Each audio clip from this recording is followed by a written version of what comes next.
I stood near the hors d'oeuvres table, pretending to admire the flower arrangements, when I heard her voice slice through the chatter.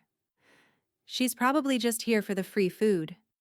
My daughter-in-law's laugh followed, light and sharp, like clinking glass. No one corrected her. No one looked my way. They didn't see the years I spent helping Ryan pay for med school, the hours I stood outside clinics in the rain with fundraising flyers. Just an old woman with a plate. But when the lights dimmed and the speaker took the stage, and they unveiled the plaque with my name on it, etched in bronze, permanent and shining, I turned just in time to see her choke on her champagne. Before we begin, may I ask, where in this big, beautiful world are you listening from? It's always a quiet honor to know who's sharing this space. Drop it in the comments, and don't forget to subscribe. The clink of silver against porcelain buzzed in Patricia Holloway's ears as she lingered near the far end of the hospital fundraiser buffet, fingers wrapped tightly around a stemless wineglass. It was a quiet, offhand kind of cruelty, the kind that wore pearls, donated to children's wings, and laughed in lowercase letters. But she'd learned to spot it, feel it in her skin. And tonight, it was coiled in every polite glance cast over manicured shoulders. She stood alone, back straight, pretending to consider the scallop canapes like someone with an appetite.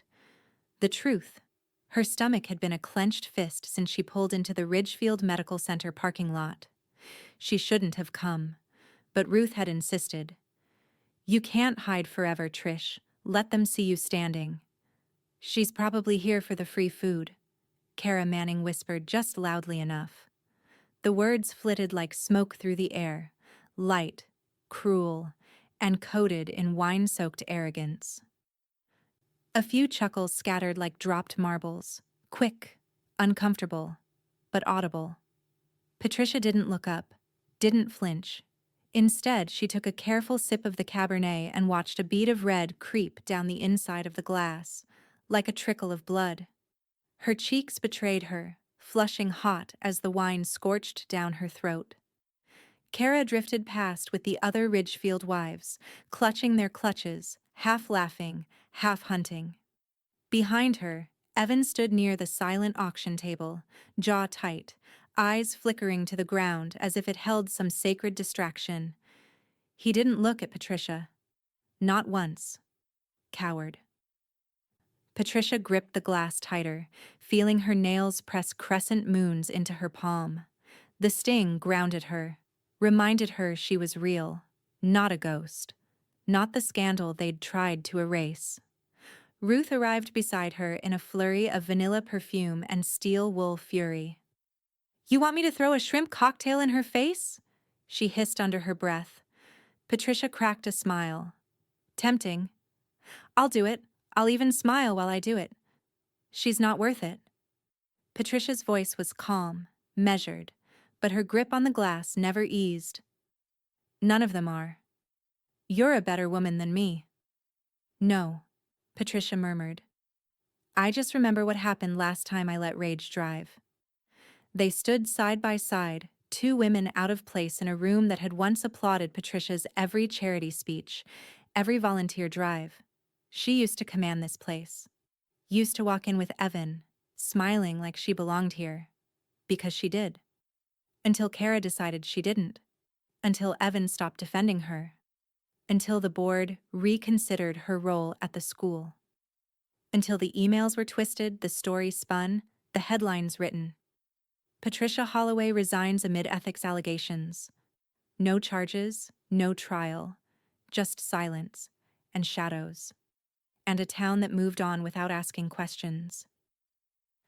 "You shouldn't be here," Kara said sweetly, returning like a bloodhound to the scent of weakness. "It's awkward, for everyone." Patricia turned, finally met her eyes. Kara's lip curled like she was smelling something spoiled. "Is that what they said about you when your first husband left you in Cabo?" Patricia asked quietly. The chuckles stopped.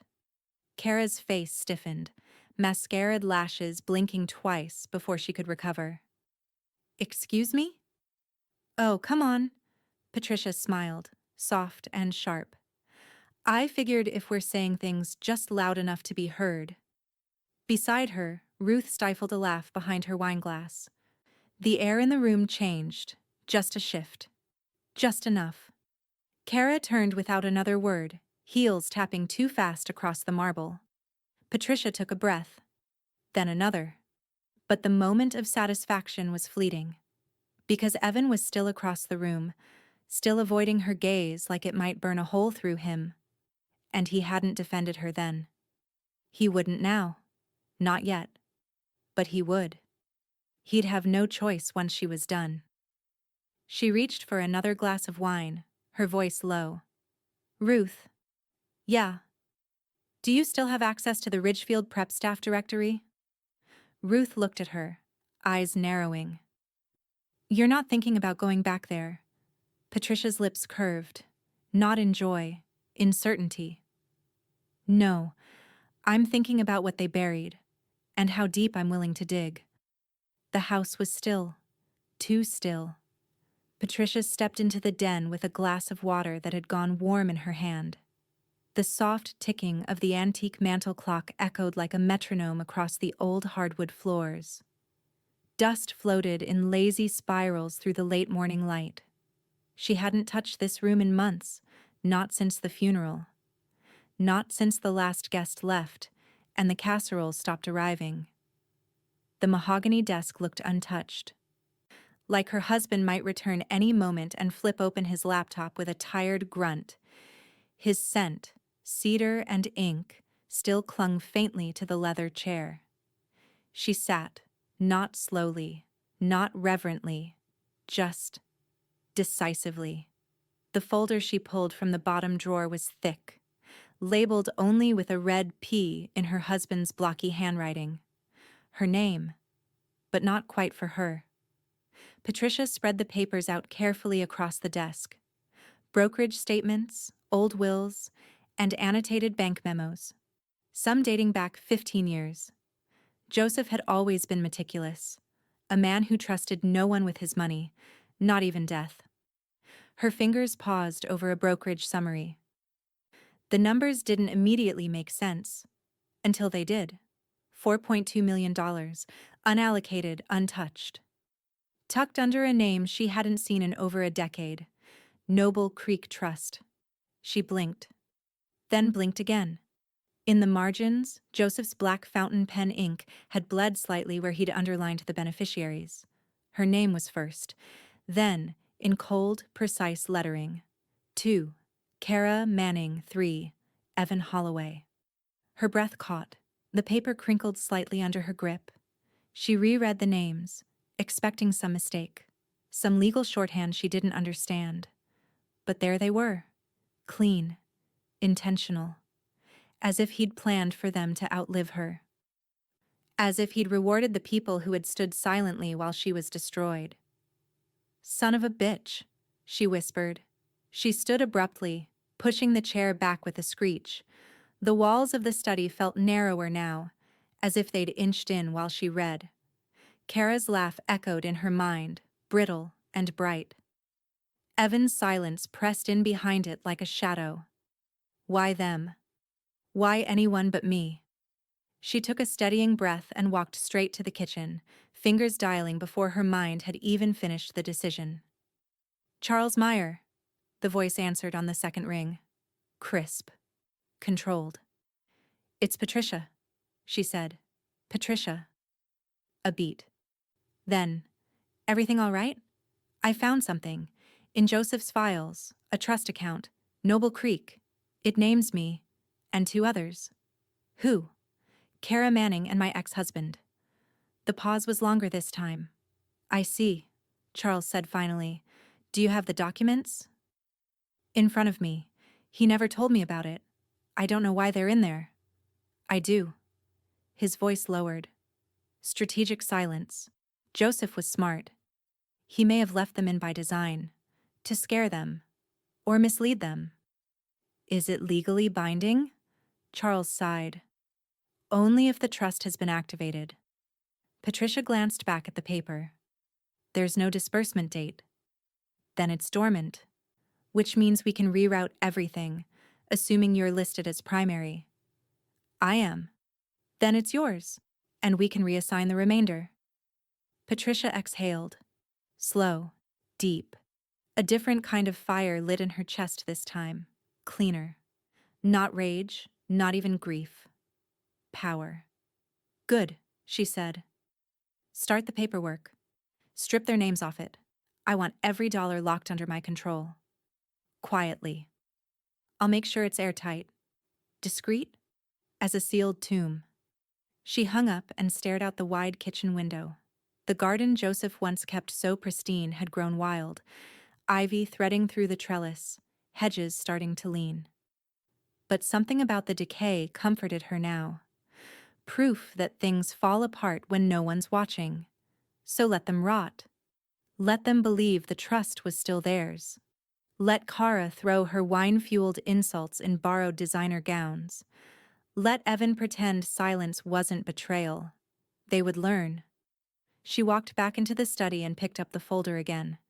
Her hands were steady now. Calm. Her phone buzzed. A text.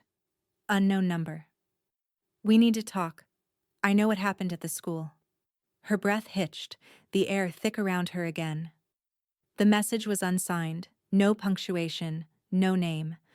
But beneath the chill curling up her spine, Patricia felt the corners of her mouth begin to lift. Not fear, not surprise, just one thought. Finally.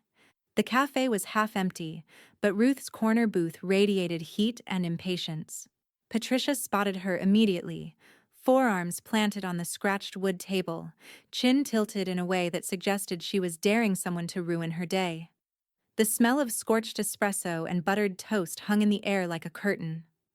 Patricia slid into the booth across from her. No hello, just 2 coffees already waiting. Black for Patricia, drowned in hazelnut creamer for Ruth. You're late, Ruth muttered, though she didn't sound angry. Just keyed up. Tightly wound. Patricia didn't bother with excuses. She wrapped her hands around the warm mug and stared into the swirl of steam for a moment before she said, I was probably just there for the free food. Ruth blinked. Kara? Patricia nodded once. Loud enough for half the room to hear. Laughed. Evan stood 3 feet away and said nothing. Ruth sat back like the words had physically struck her. She really said that out loud? Oh yeah, in her wine-soaked whisper voice, the one she uses when she wants everyone to hear but still pretends she didn't mean anything by it. Ruth didn't respond. Not with words. She slammed her plate down so hard the toast jumped. The sound cut through the cafe like a slap. Make her choke on her goddamn words. Patricia smiled faintly. Not because it was funny. Not even because she agreed. Just because Ruth still felt it for her. Rage, fire, the urge to defend. Patricia had been without that kind of loyalty for too long. I already started, Patricia said. Ruth leaned in. What did you do? I found the Noble Creek Trust. Ruth blinked. Joseph's trust. 4.2 million, all in a holding account. I'm the primary. Guess who he listed right after me? Ruth didn't answer. She didn't have to. Her, Patricia confirmed. And Evan. Ruth's mouth dropped open, then clamped shut again, like a bear trap clicking into place. Charles is rerouting it all. Legally, quietly. Jesus. I'm not going after them with fire, Patricia said.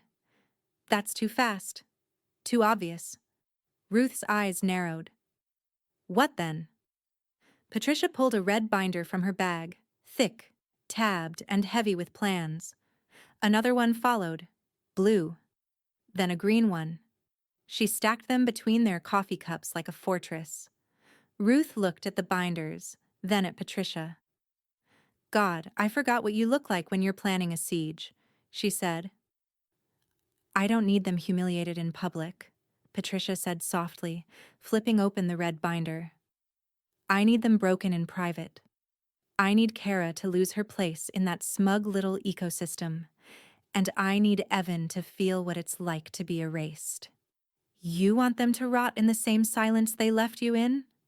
Exactly. The bell over the cafe door jingled as a teenager wandered in. Patricia didn't even glance up. I already made the first list. Every board member who signed off on my resignation, every donor who pulled their support the moment that ethics concern article dropped. Half of them didn't even read the report. They just reacted. You gonna go scorched earth? No, I'm going surgical. Ruth reached across the table and touched her hand. You sure you're ready for this? I wasn't sure until last night. What happened last night? Patricia took a sip of her coffee. I got a text. Someone knows what happened at Ridgefield Prep. Ruth went still. Who? No name. Just said, we need to talk. I know what happened at the school. Ruth's eyes darted, calculating. It could be bait. Or worse, someone from the board trying to clean up loose ends. Or someone who wants to tell the truth. You gonna respond? Not yet. A dull buzz broke through the moment, Patricia's phone, lighting up face down on the table. She turned it over. A new text. Evan. Hope you enjoyed the fundraiser food, Mom. The venom was casual, measured, the word mom like a weaponized formality. Patricia stared at the screen, her thumb hovering. Ruth peered over. What's that supposed to mean? It means he heard Kara's little comment and said nothing. Just like I thought. You gonna reply? Patricia locked the screen and dropped the phone back into her bag. No. And with that, she turned the page in the red binder. The city block around the downtown law offices felt quieter than usual, fog curling low over the sidewalks, turning storefronts into vague silhouettes and traffic into a dull, faraway murmur. Patricia stepped out of her car wearing charcoal wool and resolve, her heels striking purpose into the concrete with every step. She didn't hesitate at the door. Not this time. Charles Meyer's office was perched on the 12th floor. Sleek, clinical, the kind of space designed to assure old money their legacy would be preserved in stainless steel and silence. The receptionist offered her water, asked her to wait, but Charles appeared almost immediately. He wore a navy suit today, tie askew just enough to make him look human. Right on time, he said. Let's get it done. He led her down the hall and into a glass-walled conference room where the view stretched wide over the ridge and river. A leather folder sat open on the table, a gold pen perfectly aligned beside it. This is the final draft, Charles said, tapping the stack. We've routed the Noble Creek assets into a donor-advised fund, housed under the Ridgefield Medical Center endowment umbrella, just like you asked. Patricia slipped into a chair, calm as ever. And Kara? Still on the hospital's capital committee, still playing queen of the gala circuit. She doesn't know. No one does. Charles pulled out a clean sheet. This is the fun part. He turned it toward her. Legal language stretched down the page in dense, dry paragraphs. Patricia didn't need to read it word for word. She'd done that twice already at home. Still, she let her fingers trail down the header. Noble Creek Donor Agreement, Anonymous Benefactor. What's the stipulation again? She asked, voice cool. Charles nodded. Per your design, hospital use only. The money goes to emergency services, new mental health programs, and staff scholarships. All contingent on a full audit of the foundation board every fiscal quarter. And if anything shady turns up? The funds lock. Pending independent review. Patricia's mouth curved. Not a smile exactly, but something sharper. So, if Kara or any of her lapdogs try to dip their hands in the pot, they choke on red tape. She leaned forward, picked up the pen, and signed her name in fluid strokes, Patricia Ann Holloway, letting the ink settle like a seal. There, she said. Now it's mine to give. Or take.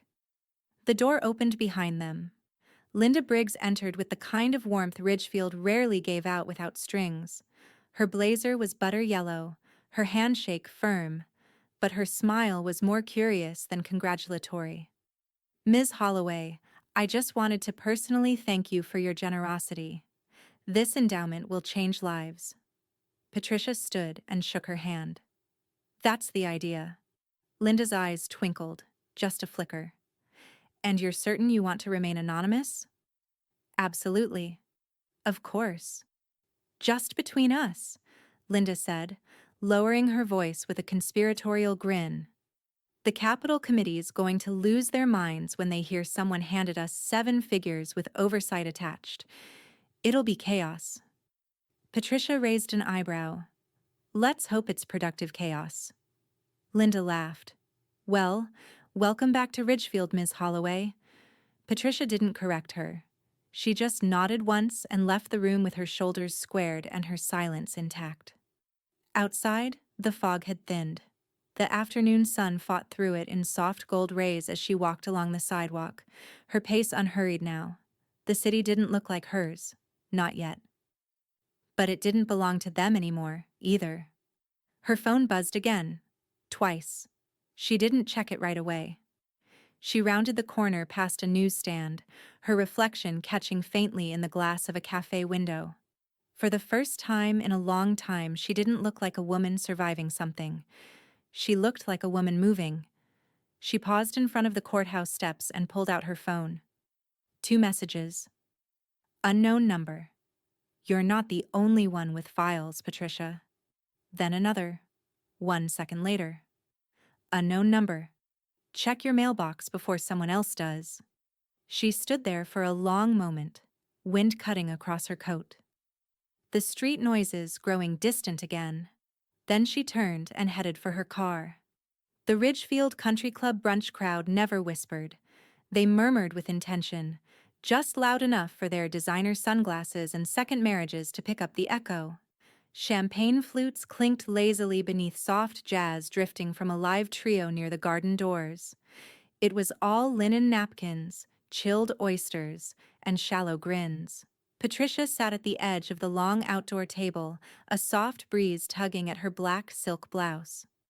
Her mimosa was untouched, her smile non-existent, but she was listening, and they never noticed the ones who listened.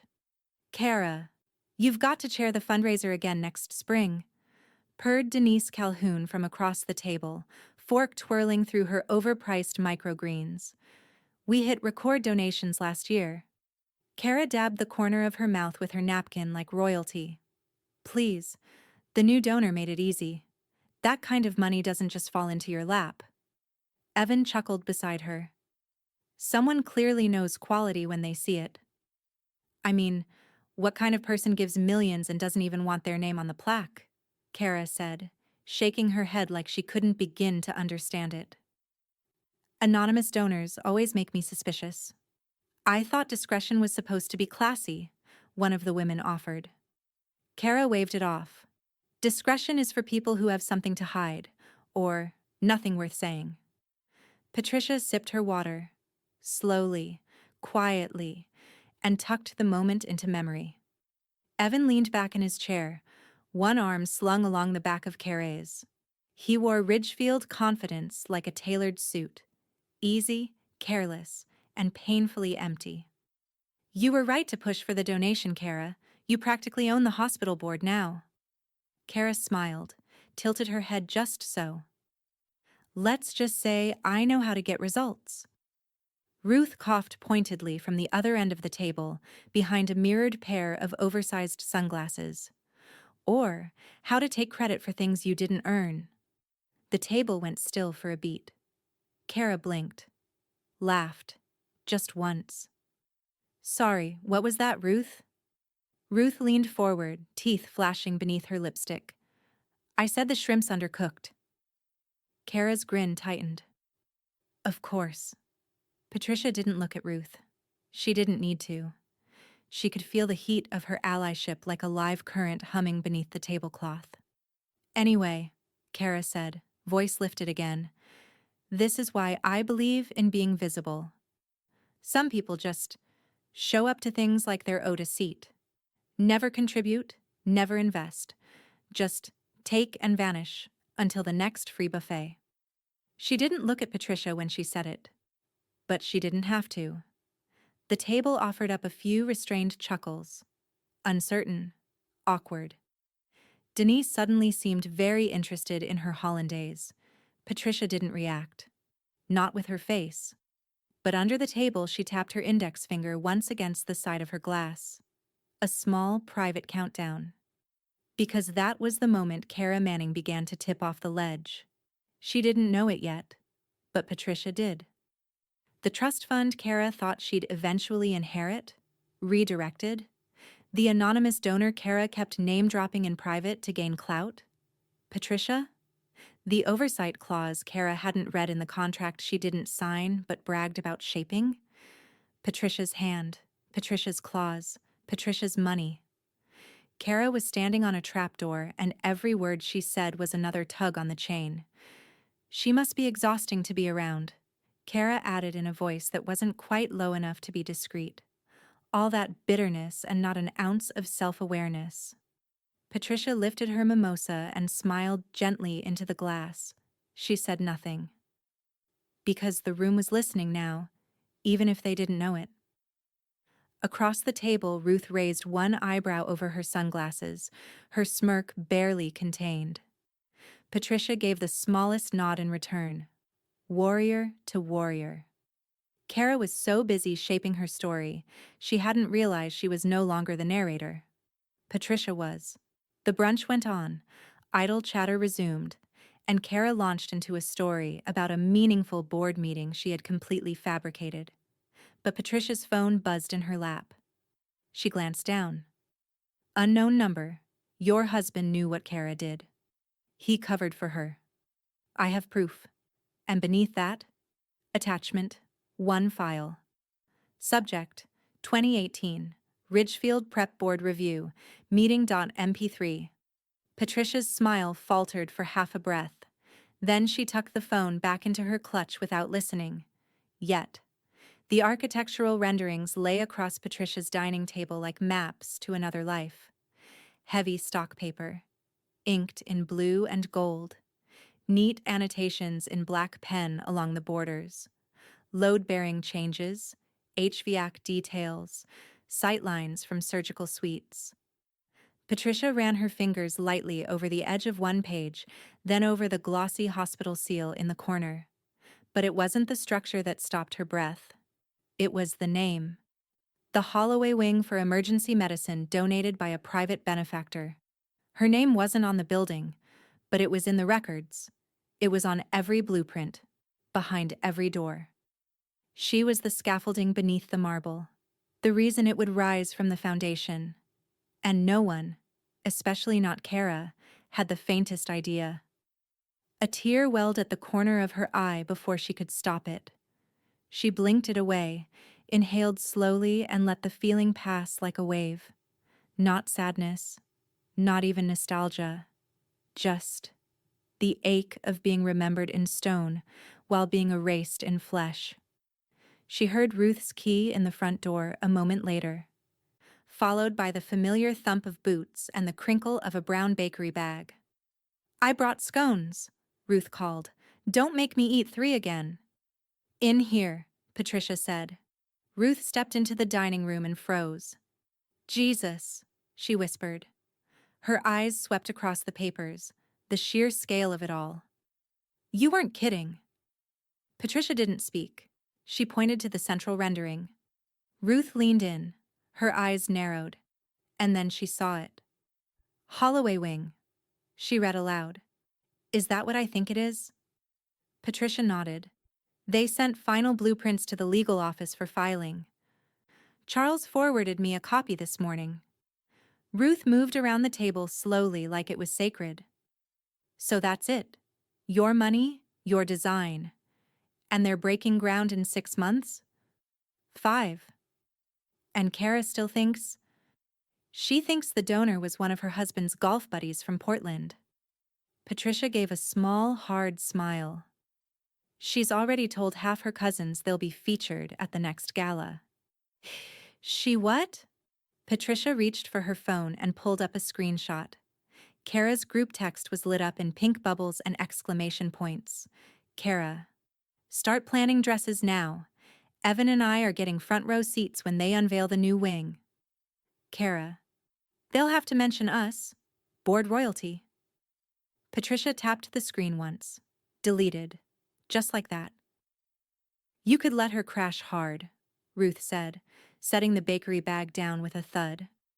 Let her strut into that gala and get slapped with a plaque she didn't see coming. I could. But I'm not building this wing to humiliate her. Patricia looked back at the blueprints. I'm building it to outlive her. Ruth stared at her for a moment, then walked around the table and wrapped her arms around her friend. That, she murmured, is exactly why you scare me more than she ever will. Patricia laughed into Ruth's shoulder. A soft, tired laugh. Good. They stood there for a long beat, not speaking. The only sound was the faint rustle of papers settling against one another. History being made in drafts and silence. Then Ruth pulled back slightly, serious now. Have you listened to the audio yet? Patricia shook her head. Not yet. Not ready. You think it's legit? If it is, and Joseph really covered for her, you'll bury both of them. Patricia didn't answer. She didn't need to. The door buzzed. Once. They both turned. She wasn't expecting anyone. Charles? Ruth asked. No, he wouldn't just show up. Patricia stepped toward the door cautiously, glancing through the peephole. No one there. She opened it slowly. A manila envelope sat on the doormat. No address. No return name.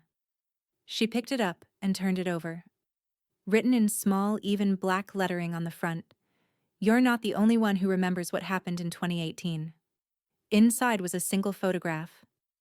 Patricia's hands froze. It was a still frame. Grainy. Time-stamped. Zoomed in from a hallway security feed. In it, Kara. In the Ridgefield Prep faculty office, Joseph. Standing behind her. A flash drive between them. Her hand on his wrist. His eyes turned toward the door. Afraid. The glow from Patricia's phone lit her face like a whisper in the dark. She sat on the edge of her couch, legs tucked beneath her, the coffee table cluttered with loose papers, a half-empty mug, and the still-sealed envelope containing the audio file she hadn't yet pressed play on. The house was quiet, except for the occasional hiss of the fireplace settling into itself. On her screen, Kara's latest social post sat front and center, a filtered brunch photo at Ridgefield Bistro, peach bellinis, laughing smiles, Karamanning official. Honored to be part of the Ridgefield medical family, big things coming. Stay tuned for the gala announcement. Board life. Legacy wing, Chkeik grateful heart. Below it, a chorus of adoring comments rolled in. So proud of you. Finally, someone on the board with vision. That wing's going to have your name all over it, girl. Patricia's thumb hovered over the keyboard for a moment. She typed slowly. We'll see. She stared at the words for a full 10 seconds. Then hit post. Ruth, curled up in the armchair across from her, snorted into her coffee. That's it? That's your big play? Patricia didn't look up. Why waste a storm when a breeze will do the job? Ruth chuckled again and set her mug down. That's not a breeze, honey. That's the wind right before a tornado hits. Patricia leaned back, satisfied. The comment was already generating private messages. Old high school classmates, board wives, even one of Kara's cousins. OMG, what does that mean? She didn't reply to any of them. She didn't need to. Ridgefield would answer itself. Her phone buzzed with a call. Charles Meyer. She took it. Tell me it's done, she said. Not just done, Charles replied. Finalized, filed, and logged with the state. The Noble Creek Fund now publicly reflects one name and one name only. Mine. Yours, Patricia. It's untraceable back to Joseph. and it's permanently yours to reallocate, revoke, or redirect at will. Patricia let out a long breath, steady, measured, but rich with quiet satisfaction. Thank you. You sure you want to stay anonymous? For now. You're about to be the most powerful silent partner in Ridgefield, he said, half in awe. Eventually, someone's going to start asking questions. I'm counting on it. She ended the call and set the phone face down beside her. Outside, wind bent the branches against the windows in slow, sweeping motions. The neighborhood was still. But something was moving beneath it now. Undercurrents shifting, loyalties cracking. You ready for them to start putting it together? Ruth asked. I'm ready for them to doubt each other before they doubt me. She stood and walked to the hallway mirror, where a jewelry box sat open beside a shallow tray of pins and gloves. She reached for the one thing that had survived every chapter of her life, every silence, every disgrace, a strand of cream-white pearls. She clipped them around her neck, the cool weight instantly familiar. You're pulling those out? Ruth said behind her. I wore them the night I got the faculty award, Patricia said softly. The night Joseph told me the board would always have my back. Kara was 3 glasses in by then, laughing too loud about my speech. She always laughed too loud. She laughed while they voted me out too. Patricia adjusted the clasp, smoothing the strand until it sat perfectly along her collarbone. I don't need them to remember me, she said. I need them to realize they already have. She stepped away from the mirror and returned to the couch. Then, finally, she picked up the envelope again. The photograph had been folded once, cleanly, evenly. She unfolded it and studied it again. Kara, Joseph, the flash drive. This wasn't rumor. This was time-stamped. And Patricia was done asking why. She was ready to ask how deep it went. She reached for her laptop, opened the audio file. The first words that came through the speakers were unmistakable. Joseph's voice. If anyone finds out we hid it, Kara, we're both finished. The ballroom pulsed with warm light and money.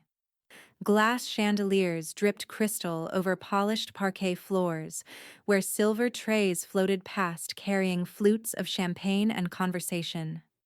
A live quartet played something elegant and forgettable. The Ridgefield Medical Gala had never looked better, or more desperate to impress. Kara Manning stood near the center like she owned the air. Sequins clung to her like ambition, and her carefully pinned blonde hair shimmered under the lights. Every time a new donor passed, she tilted her head just enough to flash teeth, laugh, nod. To the untrained eye, it looked like she was thriving, but her smile had a tremor if you watched long enough.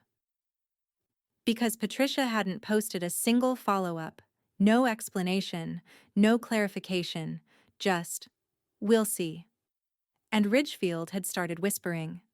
Evan, Kara said, tugging at his sleeve as another group of board members approached. Stand up straighter. I am standing straight. You look like you'd rather be anywhere else. I would, he muttered. She shot him a look. He lifted his champagne glass and nodded politely at the incoming donors. Evening. Lovely turnout, one of them said to Kara. Heard there's going to be a big reveal. Kara's eyes flicked over to the makeshift stage near the back. A curtain hung behind the podium. A plaque-sized pedestal stood draped in white silk. I have a feeling it'll be memorable, she said sweetly. Across the ballroom, the entrance doors opened. A ripple moved through the crowd, not a gasp, not quite, but enough. Patricia stepped into the room like a match into oxygen. She wore black satin, simple and precise, her pearl necklace resting in quiet defiance across her collarbone. Her hair swept up in a style that made no attempt to chase trends. Beside her, Ruth walked like a shadow with heels. Together, they looked like inevitability. Kara's smile faltered. What the hell is she doing here? She hissed. Evan turned just as Patricia's gaze swept the room. Their eyes locked for a fraction of a second. He looked away first. Kara didn't move. Patricia didn't rush. She didn't need to. The crowd opened for her without effort, half out of curiosity, half out of guilt. A few people nodded. Some said her name. Most didn't know whether they were allowed to. Linda Briggs found her near the check-in table, arms outstretched like a warm front moving in. "Patricia," she said with honest relief. "I wasn't sure you'd come." "I wouldn't have missed it," Patricia replied, accepting the hug. "You look incredible." "I feel like a storm in a still room." Linda laughed gently. "That tracks." Patricia glanced toward the curtained stage. "All ready?" Plaques mounted, ribbons tied, the moment they see it. She didn't finish the sentence. She didn't need to. Kara was still frozen across the room, watching. Patricia turned slowly and met her stare. No wave, no smile, just recognition. Kara's brows pinched in confusion. Beside her, Evan shifted again, checked his phone, tapped the screen, then pocketed it like it had burned him. "Evan?" Kara said, low and tense. "Do you think she knows?" He didn't answer. He didn't have to. Linda leaned in. "You ready to speak when we announce?" Patricia shook her head. "Tonight isn't about speeches." "Then how would you like to be introduced?" Patricia turned back to her. "Don't." Linda blinked. "You want to stay anonymous?" "I want to stay unforgettable. There's a difference." Before Linda could reply, the room dimmed slightly, and the quartet fell into silence. A single mic clicked on at the podium. "Ladies and gentlemen," came the MC's voice, "thank you for joining us for an evening of generosity, gratitude, and legacy. Tonight, we unveil a project that will change Ridgefield Medical forever." Kara's grip on her champagne glass tightened. Ruth leaned in toward Patricia. "Ready?" Patricia's eyes were on Kara, unflinching. "Let her watch." The MC continued, building toward the reveal. Made possible by a singular, anonymous benefactor whose generosity redefines grace, we present the cornerstone of the new Holloway Wing for emergency medicine. The curtain dropped. Gasps. A beat of silence. Then applause. Kara stared. Her mouth opened. Then snapped shut. Patricia's name was nowhere on the plaque, but the Holloway carved into brushed steel said everything. The applause started like a polite patter. Habitual, safe. Then the spotlight hit Patricia. It spilled over her like stage light on a lead actress walking out of the wings, white, warm, undeniable. Gasps followed, then louder claps. Phones came out, heads turned, whispers spread like wildfire up the ballroom walls. Patricia stood perfectly still. The light found the pearls at her throat, found the quiet pride in her posture, found the steadiness in her gaze, fixed, not on the crowd, but on Kara. Kara, whose champagne glass had tilted in her hand, whose lips parted as if to speak but couldn't form the sound, whose face, painted in soft contour and expensive blush, had drained of its practiced radiance.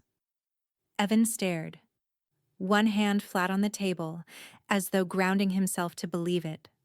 Linda stepped forward to the mic, clearing her throat with a smile that held just enough gravity to shift the entire room's focus. "Ridgefield," she began, "has been built on the vision and generosity of quiet giants, those who give not to be seen, but to see others lifted. Tonight, we honor one of them." She turned slightly, hand extended toward Patricia, voice lifting. "It is my absolute privilege to publicly recognize, for the very first time, Patricia Holloway, whose generosity and vision made the Holloway Wing a reality." Applause thundered now, not polite, not restrained, genuine. Kara's hand fell from Evan's arm. "Did you know?" she whispered to him. He didn't answer, didn't move. He was watching Patricia like she'd walked out of a dream he once had and abandoned. Linda continued, beaming. For those who don't know, Patricia is a longtime educator, a leader in this community and, until recently, a silent benefactor. But she has never been silent in her impact. Patricia, would you join us? Spotlights followed her. Patricia didn't rush. Her walk to the stage was measured, regal. She didn't wave. She didn't smile too broadly. She let the applause pour over her without flinching, like it had never been taken from her in the first place. She passed Kara's table, didn't look her way, but Ruth did, and she smiled like she'd waited years for this. Kara sat frozen, applause crashing like surf around her. They named it after her? She said to no one, but it wasn't a question. It was the beginning of the end. Patricia stepped up onto the stage. Linda met her with a hug and stepped aside, leaving her alone at the mic. The room hushed again. Patricia leaned in, her voice smooth, unshaken. I won't take much of your time. Her eyes swept the ballroom. I want to thank the Ridgefield Medical Foundation, not just for the opportunity to support this hospital, but for the chance to invest in its future. Quietly, thoughtfully, and with a deep belief that legacies aren't built in spotlights, but in silence, where integrity lives. Several guests nodded. Others exchanged glances. One or two phones lowered slightly. I didn't give to be remembered. But I'll admit, being forgotten taught me who I really was. Her gaze flicked just for a second toward Kara, then back to the crowd. To everyone here who believed I disappeared or stayed silent out of shame, this wing isn't for me. It's for every student, every parent, every colleague who was silenced by assumption. It's for the truth. Because one day, you'll all hear it. A pause. Deliberate. Measured. And when you do, I won't have to say a word. Thunderous applause. Not because she demanded it, because the room no longer belonged to anyone else. Kara turned, eyes frantic now. Evan, say something. He stood slowly, hands still in his pockets, and for the first time in months, he looked her dead in the eye. I think she just did. He turned and walked toward the bar. Kara sat alone. The camera flashes didn't follow her this time. They were fixed on the woman on stage, the one whose name they never spoke. But now, they couldn't stop saying it. 2 days after the gala, Ridgefield couldn't stop talking about Patricia Holloway. The Courier ran a banner headline, Holloway Wing Revealed, Anonymous Benefactor Steps into Spotlight. The story was clean, celebratory. No scandal. No mention of her past resignation. Just a photo of Patricia shaking hands with Linda Briggs, both women smiling beneath the polished lettering on the plaque. The accompanying editorial called it a reminder that this town was built by more than legacy. It was built by return. Charles emailed the scanned article that morning with a simple subject line: no holes, no lawsuits, just legacy. Patricia read it once, then again, and smiled. By the time Ruth arrived, scone bag in hand and cheeks flushed from the autumn wind, Kara had already imploded online. Wait until you hear this, Ruth said, kicking off her boots and flopping onto the couch like she owned it. She pulled her phone out like it was a deck of tarot cards. Patricia, still in her robe, sipped her tea in silence. Ruth grinned. First one's a real gem. She read dramatically. A Kara Manning official. Some of us earned our place in this town. We didn't buy it. We built it. Patricia raised an eyebrow. She posted that publicly? Tagged the hospital too. Ruth swiped again. Then she followed it up with, get this. How many zeros does it take to rewrite history? Asking for a friend. Patricia blew gently over the rim of her tea. You'd think for someone who supposedly chairs committees, she'd understand the concept of digital footprints. She deleted it 20 minutes later, Ruth said, but the screenshots are everywhere. One of the nurses turned it into a TikTok. Patricia didn't respond. She didn't have to. Ruth laughed like a woman watching a house of cards collapse in slow motion. And Evan? Radio silence. Just posted a photo of his bourbon and a song quote. Every man pays his price eventually. Deep, right? Patricia smiled faintly. He always did prefer drama to action. God, remember when he tried to write poetry after the divorce? Please don't. Ruth took a sip of her own coffee, then paused, suddenly serious. You sure Kara won't file anything? Charles walked me through every clause. The trust was never publicly named. The donation was reallocated through an airtight donor-advised fund with full fiduciary oversight. Kara has no legal standing. Ruth whistled. Bet that's killing her more than anything else. She can't sue. She can't smear. All she can do is scream into the internet. And even that, Patricia said, sounds like it's starting to echo. Ruth leaned back, eyes closed, satisfaction curling at the edges of her mouth. God, I needed this. Patricia set her tea down and stood, walking slowly toward the large bay window that overlooked the quiet Ridgefield street. Children biked past, leaves crunched underfoot, and two retirees waved from their mailboxes without hesitation. She wasn't invisible anymore. Not feared, perhaps. Not yet. But seen. Her phone buzzed on the side table, a push notification. Ridgefield Now. Evening broadcast preview. Who is Patricia Holloway and why did she return? We talked to Ridgefield Prep alums about the woman behind the hospital's most mysterious gift. She read it once, didn't flinch, but the silence in the room thickened slightly. Ruth sat up. That's going to dig up the school. They'll try, Patricia said, but the real story isn't in the interviews. She walked to the desk in the corner and opened the drawer where she'd tucked the audio file and photograph, still sealed in their envelope, untouched since the gala. She pulled them out now. Her hand lingered over the flash drive. I'm done planting seeds, she said. Ruth stood, her face sobering. You're releasing it? Not yet. She lifted the drive, studied it. I want to see who tries to bury it first. It started with pounding on the glass, sharp, furious, the kind of knock not meant to be answered but heard. Patricia didn't flinch. She remained seated at her kitchen table, hands wrapped calmly around a white ceramic mug, Earl Grey, still steaming. Across from her, Ruth looked up from the newspaper without urgency. She's earlier than I thought. Patricia stood slowly, walked toward the front door without speeding her pace. Through the pane of frosted glass, a blurry silhouette jerked forward and back, shoulders rising, fists balled. Another pound. This one louder, more erratic. Open the goddamn door, Patricia! Kara, she sounded wrecked. Patricia didn't unlock the door. She simply slid her phone from her pocket, tapped record, and lifted it with smooth, steady hands. The porch camera would catch everything, but some performances deserved a close-up.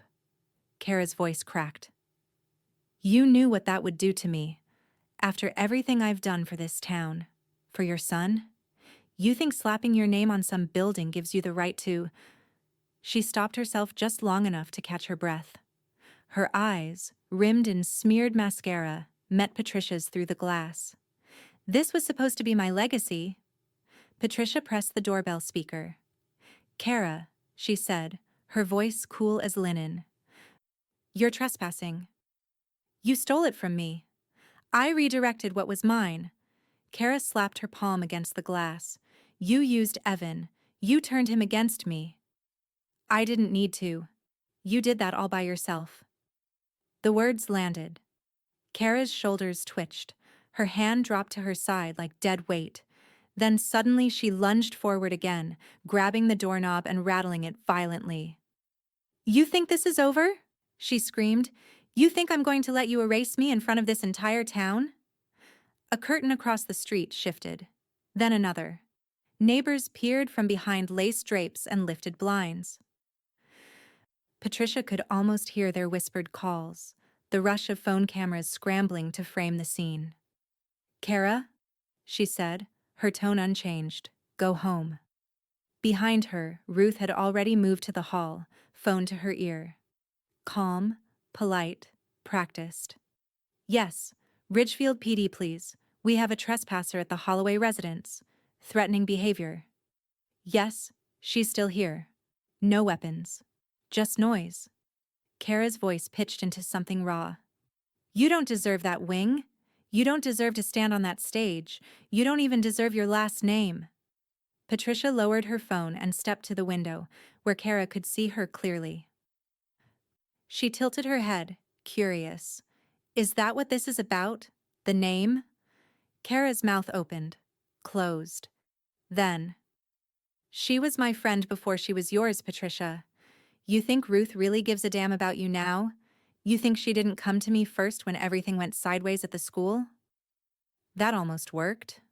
Almost. Ruth stiffened in the doorway. But she didn't move, didn't speak. And Patricia didn't blink. She stepped away from the window, walked back to the door, and spoke clearly into the intercom. "You came here to frighten me. But I don't fear ghosts, Kara, only fire. And I carry my own matches now." The flashing lights showed up in the next minute, blue and red bouncing off windshields, pooling on Kara's sequined jacket like stains. 2 officers approached quietly, hands at their belts, expressions unreadable. Ruth opened the front door just enough to nod toward Kara. "She's the one." Kara turned, saw them, and instantly shrank into herself. No, wait. "This is a misunderstanding," she said, backing off the porch. "She provoked me. She knows what she's doing." She tried to hold Evan's name in her mouth but choked on it. The younger officer took her gently by the arm. "Ma'am, we just need you to come with us to sort this out." Patricia stood in the doorway, watching silently as they led Kara away, her heels scraping against the brick path. From the sidewalk, one of the neighbors filmed from their front steps. Kara saw it and screamed, "Turn that off! Turn that off!" The door clicked shut behind her. Patricia locked it, then walked to the kitchen, refilled her tea. Sat down again. Ruth poured a second cup beside her. "You all right?" Patricia sipped. "Calm." "You're shaking." She smiled faintly. "It's not fear. It's restraint." Ruth tilted her head. "What happens now?" Patricia picked up the flash drive from the table and rolled it between her fingers. "Now," she said, "we show them what the fire was for." The conference room at Meyer and Blaine LLP smelled like leather, ink, and irrevocable decisions. Patricia sat at the head of the long walnut table, posture composed, pearl necklace catching the warm glow of the recessed lighting. Her hands rested neatly on the document in front of her. 18 pages, 3 signatures, 1 legacy. Across the table, Charles tapped his Mont Blanc pen against a notepad, waiting. "This is the final version?" she asked, though she already knew the answer. Charles gave a single, precise nod. "As per your instructions. Clean. Unambiguous." Patricia flipped the will open to the signature page, eyes skimming the highlighted paragraph one last time. "All personal and real property to be transferred upon death to the Ridgefield Medical Foundation, with specific instruction that no disbursements, honorary plaques, or dedications be made in the names of Evan Holloway or Kara Manning." She paused for a breath, then signed. Her name flowed across the page in steady ink. Patricia Ann Holloway. The pen clicked. The silence afterward was dense, full of finality. Ruth, seated beside her in a tailored navy coat, leaned forward to scrawl her witness signature. "It feels weird," she muttered under her breath. Charles looked up. "What does?" "Signing someone else's afterlife." Patricia smiled faintly. "It's not the afterlife I'm preparing for." Ruth met her eyes. "It's theirs."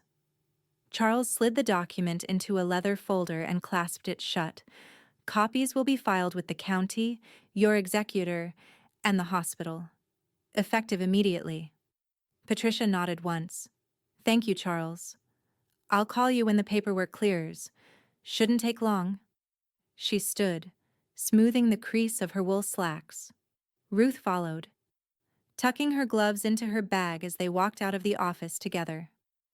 Outside, the Dallas evening wrapped around them like a different world, crisp, electric, autumn air layered with distant jazz spilling from a nearby rooftop bar. Strings of patio lights flickered overhead. The city buzzed without knowing it had just become heir to something buried deep in Ridgefield soil. Patricia breathed it in. No coat. No chill. No weight. Ruth tucked her arm through hers. How do you feel? Unattached, Patricia said softly. Free? Almost. They walked in silence past a row of parked cars and up the narrow slope that overlooked the lit-up skyline. Ruth broke it first. You know Evan's going to find out eventually. I'm counting on it. He won't handle it well. He's never handled truth well. Ruth exhaled. I always wondered if you'd soften before the end. You haven't. Patricia stopped at the edge of the overlook, the city glowing beneath them. I used to think revenge was about making someone hurt, she said. But it's not. It's about correction. Correction? Patricia turned to face her, eyes clear. They miswrote my story. I'm just editing it. Ruth studied her for a long moment. You don't think this makes you cold? No, Patricia said. It makes me finished. The wind swept up again, catching a lock of her hair and lifting it like the last breath of a storm. She didn't fix it, just closed her eyes. In her mind, she could already see Evan's face when he opened the revised will. The disbelief, the rage, the realization that his name had been removed not in anger, but with complete surgical indifference. And Kara? She'd scream, probably, insist on a recount. Call it spite. But there would be no legal battle, no inheritance to dispute. No place left to claw into. Just a hospital wing, a legacy, and silence. Patricia opened her eyes again. Somewhere in the distance a siren wailed, then faded. Ruth pulled her coat tighter. What's next? Patricia smiled, light but real. I still have one truth left to give. The voicemail arrived at 3:14 a.m. Patricia didn't hear it ring. Her phone had been face down on the bedside table, set to Do Not Disturb hours earlier. But when the screen lit up in the morning, the missed call stared at her like a question she'd already answered. She tapped play. Kara's voice cracked before the first full sentence landed. Patricia, I know you hate me. I know I've made mistakes. But you can't erase people. Not like this. The words came out raw, uneven. You've made your point, all right? You won. You got the wing, the applause, the headlines, but you can't just take everything. Evan's falling apart. He won't talk to me. He told me he wished he never met me. And the hospital. They're not returning my calls. A breath, then a sob, quickly muffled. I don't even know who I am in this town anymore. I don't know who I am without all of it. Patricia watched the audio bar pulse quietly. I'm sorry, all right? I never wanted it to go this far. I just wanted to matter. The message ended with silence that stretched 4 full seconds before cutting out. Patricia sat still. No tears, no rage, just the echo of something that sounded like a woman realizing the applause had stopped, and no one missed it. She tapped the screen. Delete. Then rose. She dressed in navy slacks, a pale blouse, a thin scarf knotted at her throat. Something warm but composed. Something you'd wear to the kind of morning that marks history. By the time she reached the cafe, Ruth was already there. Corner booth, second coffee steaming across from her, cranberry scone half gutted on the plate between them.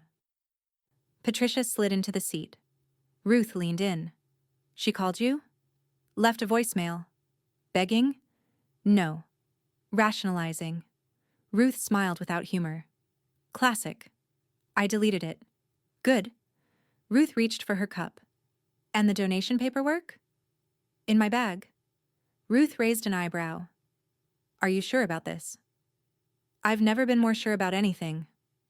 Patricia pulled out the folder, placed it on the table between them. Another 7-figure donation. This time, earmarked entirely for the Ridgefield Medical Center Children's Wing. No anonymity, no handoffs. Just her name, spelled out in bold serif font across every filing line. The Holloway Pediatric Healing Garden, the Patricia A. Holloway Reading Alcove, legacy in stone, ink, and glass, and none of it traceable to Evan, to Joseph, to the name Kara tried to wear like a crown. This legacy wasn't built for them.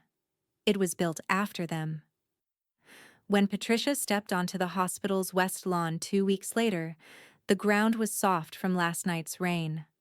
Workers bustled behind fencing. Children peered through chain link with wide eyes and balloons in hand. The groundbreaking ceremony had drawn a full crowd. Press, nurses, pediatric staff, local teachers, and Patricia. She stood beneath a canvas archway stretched across scaffolding, her name embroidered in soft gold on every banner. Holloway, Holloway, Holloway, a rhythm stitched into fabric, a name that could no longer be stolen, stained, or silenced. Linda greeted her warmly.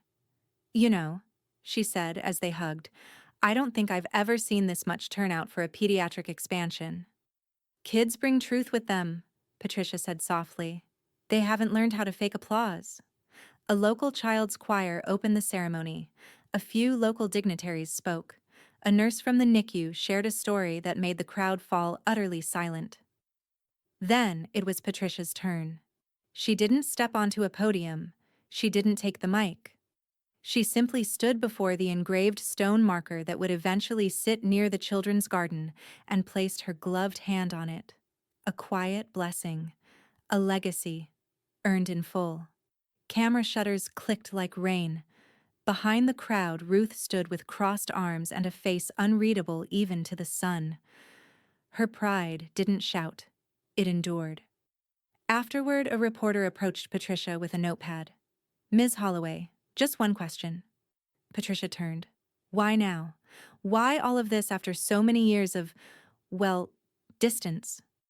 Patricia smiled, then offered a single line. Because silence stops being graceful when you know a child might be listening. She turned away before the reporter could respond, and as she walked toward the car, Ruth beside her, her phone buzzed once more. A different number. A different message. From someone she never expected. Unknown number. You're not the only one Joseph lied to. I think we need to talk. Patricia's eyes narrowed. The fire wasn't done. Not yet. The news broke on a Thursday, quietly at first, tucked between zoning updates and a church bake sale announcement in the Ridgefield Courier's business section. Local couple's luxury estate sold at auction following financial collapse. The article never said Evan Holloway's name directly, but it didn't have to. Everyone knew who owned the gated Spanish colonial on Larkspur Drive. Everyone knew who had installed the wine cellar they couldn't afford, the pool shaped like a violin, the imported marble kitchen counters that cost more than some houses in town. Everyone also knew it was gone now. By Friday, it was more than whispers. The hospital board had quietly removed his name from the donors' circle. The Ridgefield Golf Club revoked his family access. Kara's Instagram, once an endless scroll of curated brunches and boardroom glam, had been wiped clean. Every post gone, every trace of her presence deleted. And the house, listed as bank-owned, pending sale. Patricia watched it all unfold without speaking. She didn't need to say a word. By Sunday afternoon, she was in her backyard, clippers in hand, tending to her second rose bloom of the season. The breeze carried a faint sweetness from the garden beds, and the late sun slipped through the trees like a promise made only to her. She knelt slowly, careful not to crush the stems beneath her boots. Red, white, yellow. No pink. She'd never liked soft half measures. The petals bloomed fuller this year. Maybe it was the soil, or maybe it was something else. Behind her, the side gate creaked open. "I brought chocolate cake," Ruth called, stepping onto the path in denim and pearls, her version of formal. "Occasion?" Patricia asked, standing slowly. "You mean besides the fall of a paper empire and the retreat of its queen?" Ruth held out the box with mock ceremony. "Let's call it a celebration of gravity." Patricia chuckled, wiping her hands on a linen cloth. "You always did bake to mark the best moments." "I didn't bake this one, I had it made. I wanted it to taste like money well buried." They sat at the iron bistro table tucked beneath the trellis. Ruth poured coffee from a thermos and sliced 2 generous pieces. A long silence stretched between bites. Comfortable, earned. Finally, Ruth broke it. "You've heard, right? Evan filed formally yesterday. Chapter 11, it's public now." "I read the filings," Patricia said. "Jesus, of course you did." No one hides better than a man who thinks wealth will keep him clean. Turns out, debts don't care about ego. "And Kara?" "Gone. No forwarding address. No goodbye." "Ridgefield's loss." "Not really." Patricia wiped the corner of her mouth. "Ridgefield never had her. Not really." Ruth sipped. "Do you regret it? The fire you lit?" "I regret giving them the match in the first place. But not what came after." Patricia looked out over the yard, where the last rays of daylight caught on silver-wired trellises and the soft tops of fresh bloom. "No, not that." They sat in silence again, long enough for the breeze to shift and carry the scent of the roses toward the patio steps. A mourning dove called somewhere near the fence line. The sound stretched, hollow and low. Then Ruth reached into her coat and pulled out a padded envelope. This came to the house. Hospital mail. Patricia raised an eyebrow but took it. Inside was a small, square plaque mounted on navy velvet. Beneath the foundation's crest were words etched in quiet, shining silver. "In grateful recognition of Patricia A. Holloway for teaching us that legacies are earned, not inherited." No press, no spotlight, just permanence. Patricia ran her thumb along the edge. They didn't have to. "No," Ruth said, "but they should have long before." Patricia stood and walked to the garden wall, where a stone niche once held Evan's college trophy, long since discarded. She placed the plaque there now, fitting perfectly between 2 blooming crimson roses. Ruth stood beside her, coffee in hand. "So, what now?" Patricia smiled, soft and unshakable. "Now they finally know what I planted." But just as they turned to go inside, Patricia's phone buzzed. A message, unknown number. "You're right. Joseph lied to all of us. I have something you need to see. Meet me where it started. Ridgefield Prep. Midnight." Patricia didn't speak.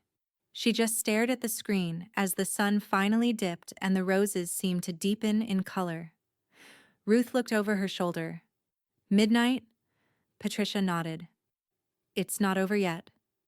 The new wing smelled like new beginnings, fresh paint, waxed floors, and hope wrapped in sterile linen. Patricia walked slowly down the main corridor of Ridgefield Medical's East Pavilion, heels echoing faintly against the marble.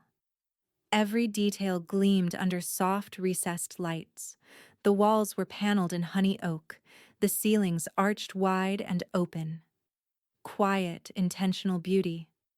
But it wasn't the architecture that made her pause. It was the name. The Holloway Wing for Emergency Medicine etched in gleaming bronze, framed by backlit glass. Not hidden in a line of donor credits. Not squeezed into a corner. Her name stood on its own. For the first time in years, it didn't feel like it needed explaining. A nurse passed by, clipboard in hand, navy scrubs crisp and pressed. She slowed when she recognized Patricia, offered a small, genuine smile. "Thank you," she said softly, without ceremony.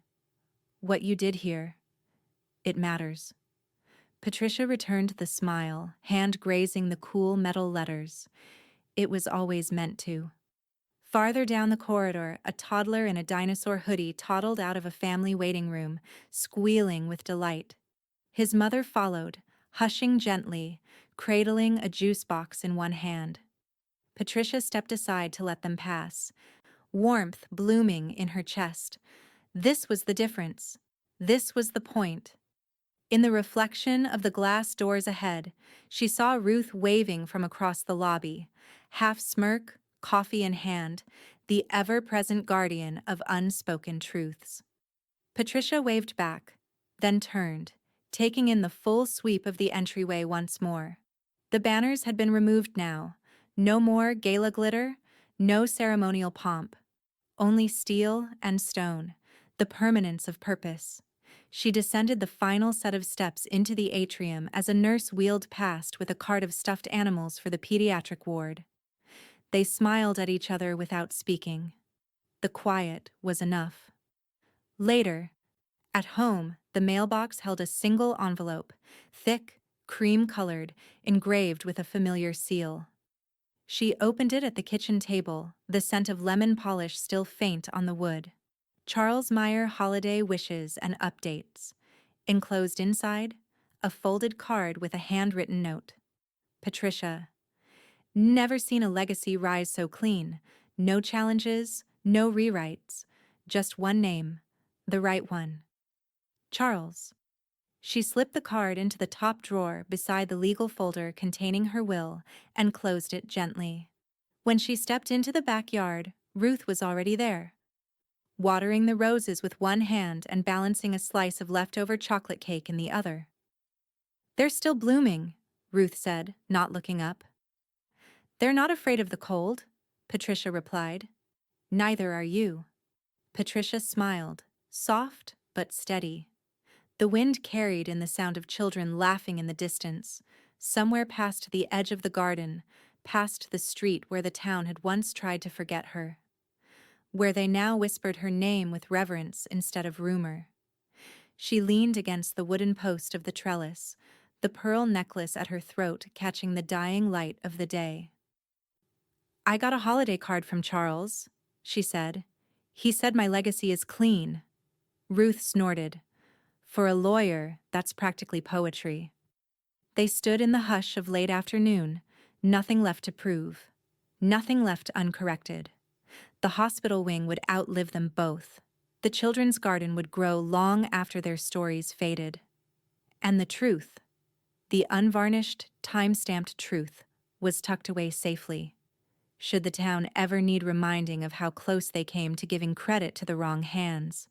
But for now, the fight was over. Patricia turned back toward the house, opening the door with one last glance over her shoulder. The sun dipped.